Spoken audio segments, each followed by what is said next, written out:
You may have heard this gospel many times before if you've gone to a funeral. It is probably, other than the Beatitudes, it's one of the most popular readings that are used at funeral liturgies. And I think one of the reasons why this particular reading is so popular is it gives so much hope.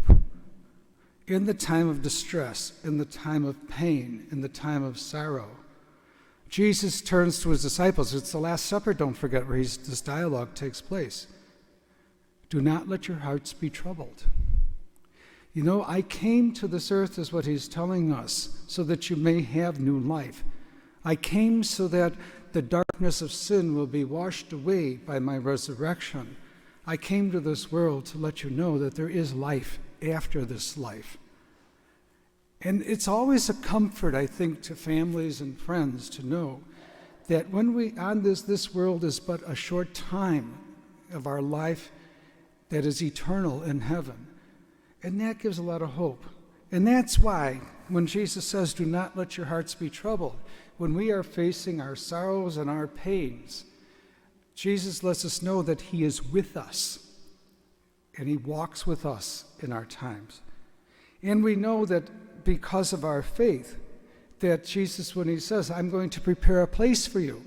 In other words, again, he's reminding the disciples that there's something after this life. There's life with him at that table in that heavenly kingdom. And that means that, again, we will eat not only from this banquet at this altar, but the banquet of the heavenly hosts in heaven, with God in heaven. And then Thomas being Thomas. We do not know where we are going, because sometimes we don't get it. But Jesus is very patient with us when we don't get it. He said, reminds Thomas and all of us that I am the way and the truth and the life. That gives us hope. That's why I really enjoy the Easter season.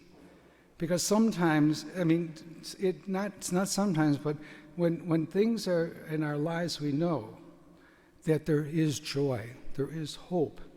And I think Jesus is telling us in the gospel today, so live life to the fullest, because that's what we were created for, to live life, but to be happy with God forever in heaven. So whenever we hear this, especially if we're having times of trouble, maybe it's a good time to read the gospel again in our homes and in our communities, knowing that there's great hope. And that's what Easter is about. It's about hope, it's about life, it's about possibilities, and knowing that someday we will share the eternal banquet that Christ has prepared for all of us. Thank you for joining us for the celebration of the Mass today. It's a blessing that you are with us. Every broadcast of this liturgy goes out to hundreds of people and hundreds of people all over the world. It's been an enormous blessing. If you'd like to support this virtual ministry of OLPH, please go to our website.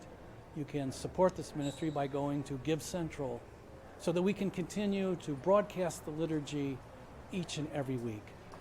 Thank you for your support. Most of all, thank you for joining us today. God bless you. Greetings from OLPH. Is there a funeral? No funeral today? No funeral today? No, Is there one tomorrow, though? I think Saturday there is.